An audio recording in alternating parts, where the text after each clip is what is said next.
तो आज जो हमारी रेसिपी है, आज हम बनाने जा रहे हैं दाल माश मखनी पास्ता। तो थर्सडे बिल्कुल भी मिस मत किया करें। अगर आप पास्ता की रेसिपीज़ को देख रहे होते हैं और नई नई रेसिपीज़ आपको चाहिए।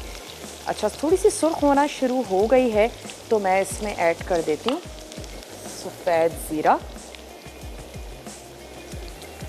और साथ ही मैं इसमें 1 से 2 ऐड कर देती हूँ हरी मिर्चें और इसको हम गार्निशिंग के लिए निकाल भी लेंगे। थोड़ी सी प्याज, थोड़ी सी हरी मिर्च,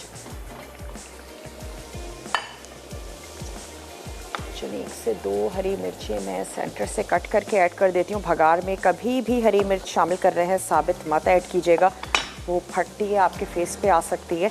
छोटा सा कट लगा दें, चाहे आप उसको होल ही रखें लेकिन छोटा सा कट ज़रूर लगाएं।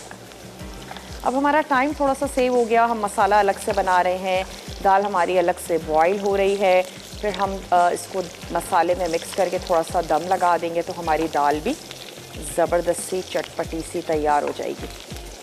और हम इसमें लास्ट में ऐड कर देंगे क्रीम ताकि दाल हमारी क्रीमी सी तैयार हो। अच्छा, अब मैं इसको निकाल लेती हूँ क्योंकि दालों के लिए, सब्जियों के लिए प्याज अगर गोल्डन कर भी रहे हैं तो वो बिरयानी वाली गोल्डन हमें नहीं चाहिए। हल्का सा लाइट सा खूबसूरत सा कलर आ गया है, बस दैट्स इट। 1 से 2 हरी मिर्चें निकाल लेते हैं ताकि हम इसको गार्निशिंग में यूज़ करें। थोड़ा सा ग्लेज वाली हमारी हरी मिर्चें हैं। चलें, और मैं इसमें अब ऐड कर दूंगी पानी ताकि इसकी कुकिंग भी फ़ौरन से रुक जाए। और अब हम इसमें मसाले और टमाटर शामिल करेंगे। चलिए, चला गया इसमें पानी। साथ ही ऐड कर देते हैं लहसुन और अदरक का पेस्ट।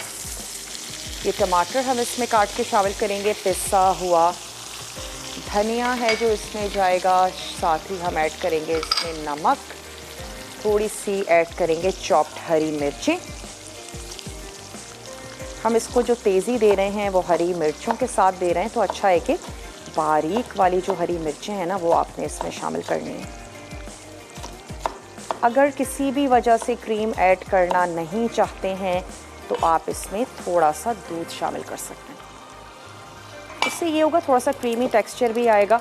और अगर आप चाहते हैं कि इतना ज़्यादा फ़ैट नहीं लेना है तो फिर दूध ऐड कर दीजिए। एक ऑल्टरनेट है। यहाँ पर दाल अच्छी सी गल गई है, मैंने उसकी आंच कर दी है बंद। चलें, साथ ही अब मैं इसमें ऐड कर देती हूँ ये टमाटर। आखिर में जाएगी इसमें अदरक है, कसूरी मेथी है और हमने उबली हुई दाल को इसमें शामिल करके इसको लगा देना है दम। चलिए, हमारे पास 2 से 3 ऐड कर देते हैं टमाटर और इसी स्टेज पे शामिल करेंगे ताकि थोड़े से भुन जाएं, अच्छे से ज़बरदस्त से हो जाएं। पास्ता बिल्कुल रेडी है। पास्ता को हम सर्व कर देंगे। किसी भी खूबसूरत से प्लेटर में निकालें और उसको सर्व कर दें।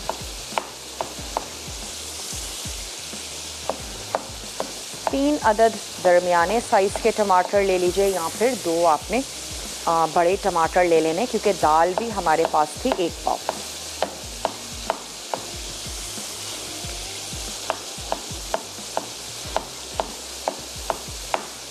वैसे माश की दाल और गोश्त भी बड़ा अच्छा तैयार होता है, तो तैयार ज़रूर करें दालों को लेकर।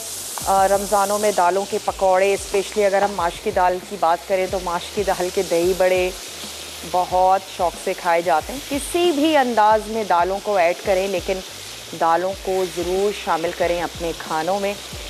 दालें हैं, बीन्स हैं, रेड किडनी बीन्स, चाहे मैंने ऐड कर देना है ये सारा मसाला।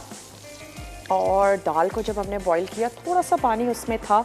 अगर नहीं होता तो मैं इस स्टेज पे उसमें थोड़ा सा पानी ऐड करती ताकि मिक्सिंग जो है वो अच्छी सी हो जाए। तो दाल क्योंकि बहुत ज़्यादा ड्राई नहीं थी तो मैं और मज़ीद पानी तो ऐड नहीं करूँगी। तो इसका स्टोव भी हमने ऑन कर देना है और इस स्टेज पे आप इसका नमक और मिर्च जो है वो चेक कर लीजिए। और हम इसमें ऐड कर देंगे कसूरी मेथी। इसी आंच को तेज़ करते हैं।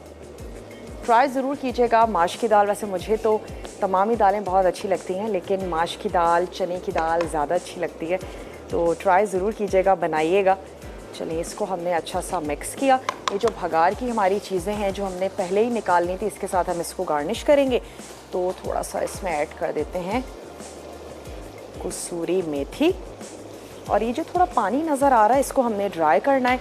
तब तक ये मसाले के साथ बहुत अच्छी सी पक भी जाएगी, और उसके बाद ये जितनी हमें चाहिए उतना हम इसको ड्राई करें। ज़्यादा ड्राई सी फील हो रही होती है, और अगर आप ज़्यादा ड्राई कर देंगे फिर जब तक ऑयल बहुत ज़्यादा ना हो तो फिर माश की दाल अच्छी नहीं लगती। तो अच्छा है कि हल्का सा इतना पानी जो है वो इसमें हो।